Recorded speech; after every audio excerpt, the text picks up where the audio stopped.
중동의 첩보 전쟁은 결코 단순하지 않습니다.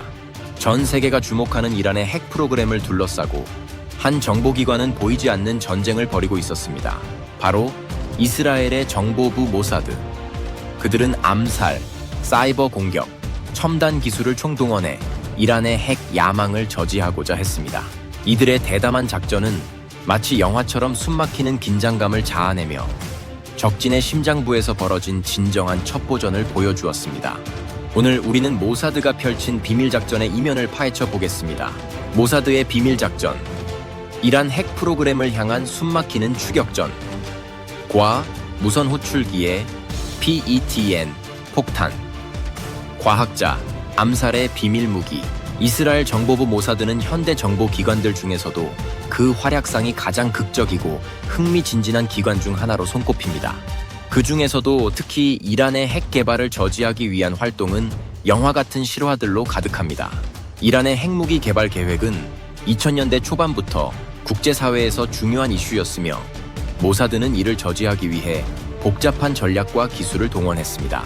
모사드의 이란 핵 프로그램 저지 활동.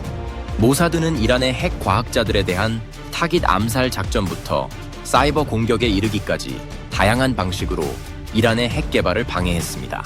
이란 핵 프로그램을 겨냥한 모사드의 대표적인 작전 중 하나는 사이버 공격을 통한 공격입니다.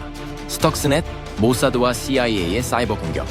스톡스넷이라는 이름의 악성 코드, 멜웨어는 이란의 핵 개발을 목표로 한 가장 정교한 사이버 공격 중 하나였습니다.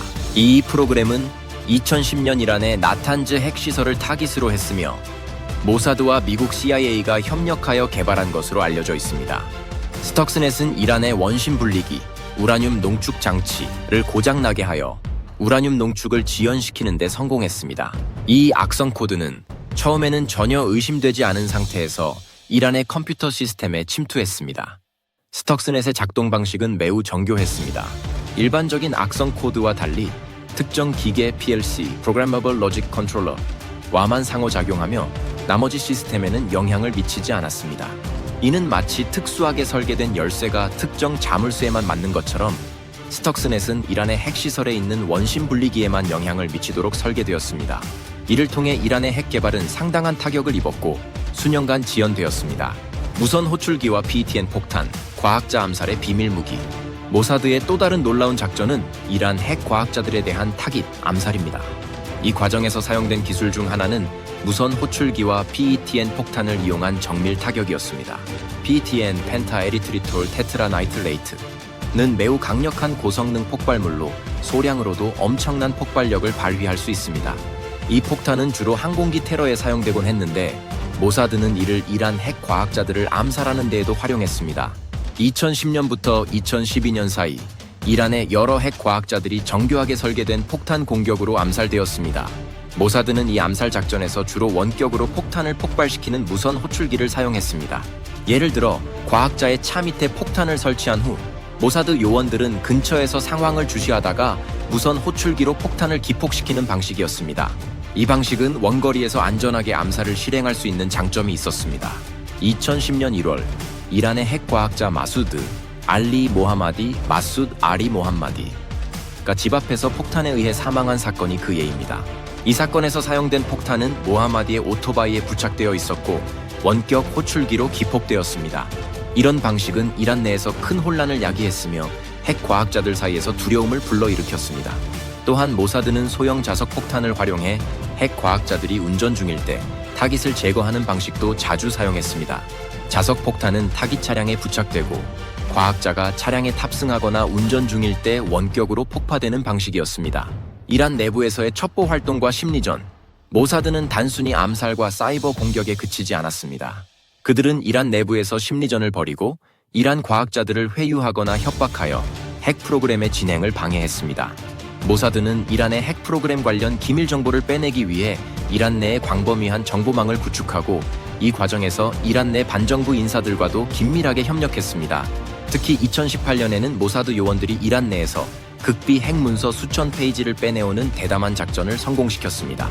이 작전은 이란의 핵 개발 계획이 평화적 목적이 아닌 군사적 목적을 지니고 있음을 입증하는 데 중요한 역할을 했습니다. 모사드의 기술적 정교함과 창의성, 모사드는 이란의 핵 개발을 저지하기 위해 다양한 첨단 기술을 동원했습니다. 사이버 공격부터 무선 폭탄에 이르기까지 그들의 기술은 과학적 정교함과 창의성을 겸비한 것으로 평가받고 있습니다. 이스라엘 정보부의 이러한 활동은 단순한 물리적 타격을 넘어서 심리적 압박과 기술적 방해를 통한 다층적인 전쟁을 의미합니다. 이러한 작전들은 영화에서나 나올 법한 사건들이지만 실제로 일어났고, 모사드의 대담한 행보는 이란과의 외교적, 군사적 긴장 상태를 유지하며 국제사회에서 큰 파장을 일으켰습니다. 모사드는 이러한 활동을 통해 이스라엘의 안보를 강화하는 동시에 중동 내에서 정보전의 선두주자로 자리매김했습니다. 모사드의 활약은 중동에서의 힘의 균형을 흔드는 동시에 그들의 정보 수집 능력과 치밀한 작전 수행 능력을 전 세계에 각인시켰습니다. 모사드의 활약은 중동에서의 힘의 균형을 흔드는 동시에 그들의 정보 수집 능력과 치밀한 작전 수행 능력을 전 세계에 각인시켰습니다. 하지만 이 싸움은 아직 끝나지 않았습니다. 모사드의 첩보전은 여전히 진행 중이며 이들의 이름은 정보전의 신화 속에 영원히 남을 것입니다. 그들이 숨죽여 펼친 첩보 전쟁은 역사의 한 페이지를 장식하며 앞으로도 많은 이들에게 충격과 경이로움을 안길 것입니다.